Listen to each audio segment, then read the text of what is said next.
vamos fazer uma analogia semelhante ao que foi feito no método da abscissão, tá? Então, aqui eu tenho, novamente, dois países, né?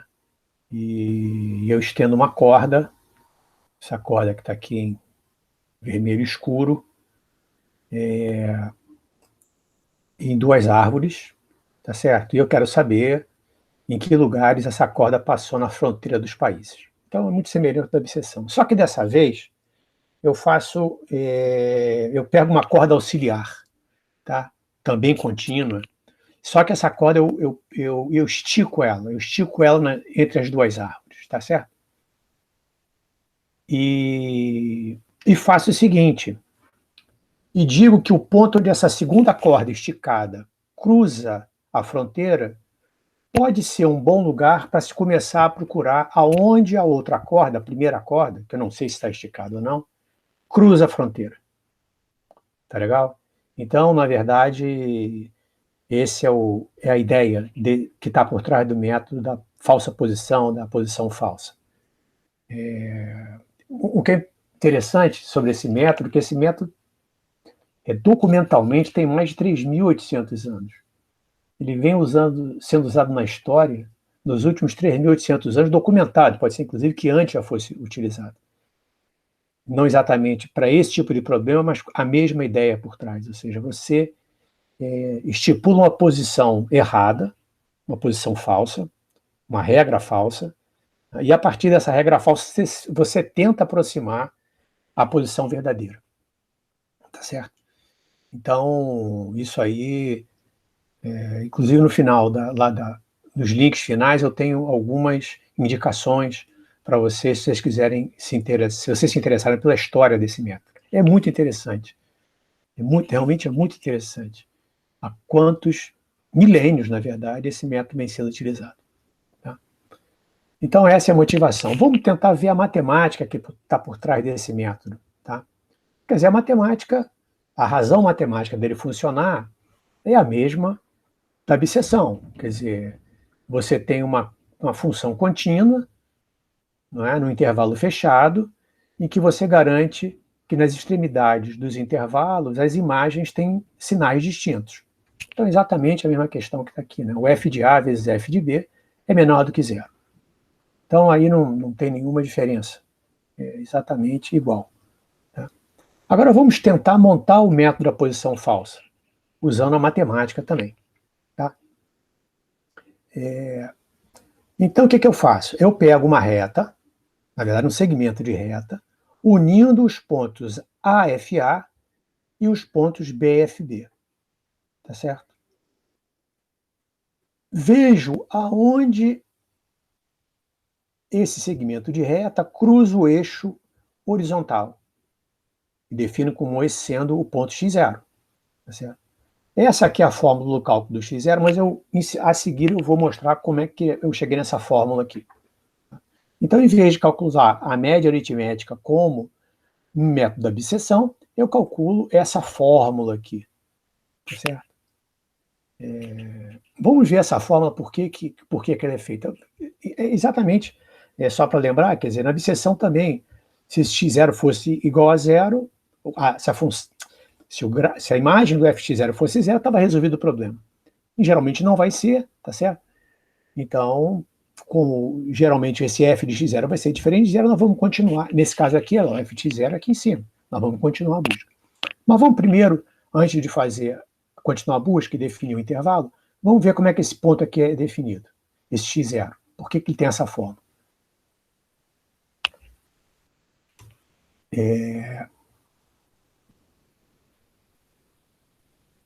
Deixa eu...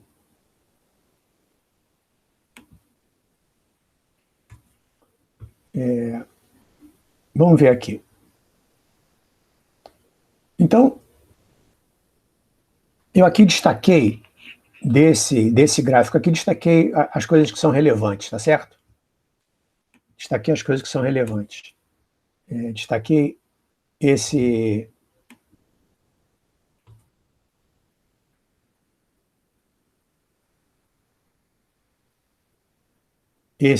triângulos aqui, que eu vou trabalhar com semelhança de triângulos, tá certo? Para definir esse ponto x0. Né?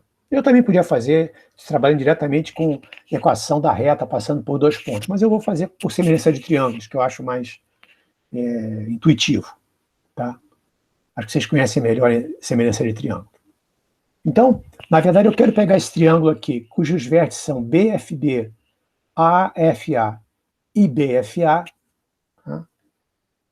E nós vemos que ele é semelhante, né, ao triângulo X00, X0FA, AFA. Esses dois triângulos retângulos aqui são semelhantes, certo? Então vamos estudar a semelhança deles. Aqui eu estou botando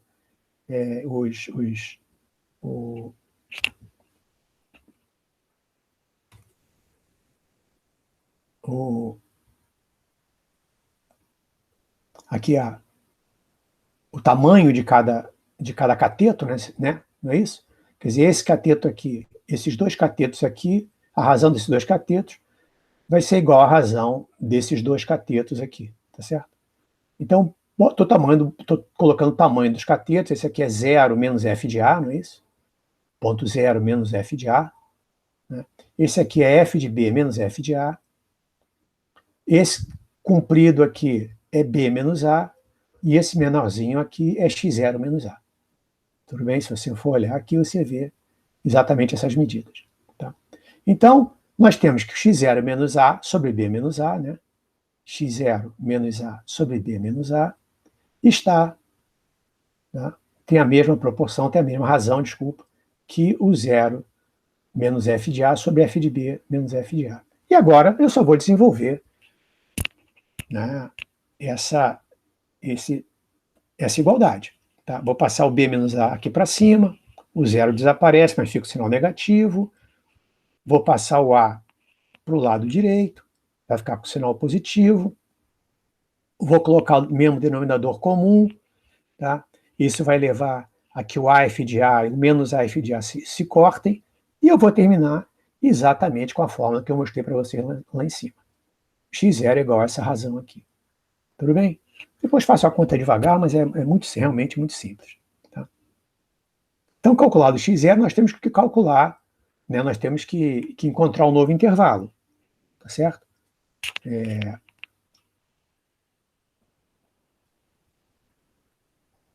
Observem, o f de A menos f de B é menor do que zero, nós partimos desse princípio, né? E a gente calcula o f de x0 aqui. O f de x0 tem o mesmo sinal do f de B, não é isso? F de x0, mesmo sinal de f de B. Então, eu vou substituir o B no intervalo de busca. Tá? O novo intervalo de busca vai ser AX0. Tá certo? E agora eu vou escolher a nova aproximação. Se eu escolher a nova aproximação graficamente, o que eu vou fazer? Né? Eu vou pegar esse ponto x0, x0, f de x0, e unir ao ponto A, f de A. E onde ele cortar, eu vou chamar esse ponto de x1. Tá certo? Como é que eu calculo esse ponto x1? Bom, usando a fórmula anterior. É só usar a mesma fórmula, não tem erro. Tá certo? Repare que o f de x1 é pequenininho, mas ainda não está bom. Vamos trabalhar um pouco mais, vamos tentar um pouco mais, vamos ver se conseguimos um f de x alguma coisa menorzinho. Tá? Então, estou supondo que o f de x1 é diferente de zero, e agora eu vou calcular a nova aproximação. Como é que eu vou calcular a nova aproximação? Bom, usando a mesma fórmula. Tá? O que eu faço agora? Eu corto, né? Eu pego aqui esse intervalo, né, do x1, né, f de x1 até a f de xa e calculo o x2. Tá certo? O x2 vai ser igual à mesma fórmula. Tá? Se vocês... deixa eu aumentar um pouquinho aqui. Vocês vão ver que né, o f de x2 está, né, basicamente em cima né, o f está basicamente em cima do eixo horizontal. Então aqui a gente pode parar, né, sem maiores problemas. Tá certo? Repara que, nesse caso aqui, eu fiz menos iterações, né, do que o método da bisseção para uma figura muito semelhante. Na verdade, era a mesma figura, que eu só mudei o método a ser utilizado. Tá? Eu calculei, né, o x0, o x1 e no x2 eu já parei. Tudo bem?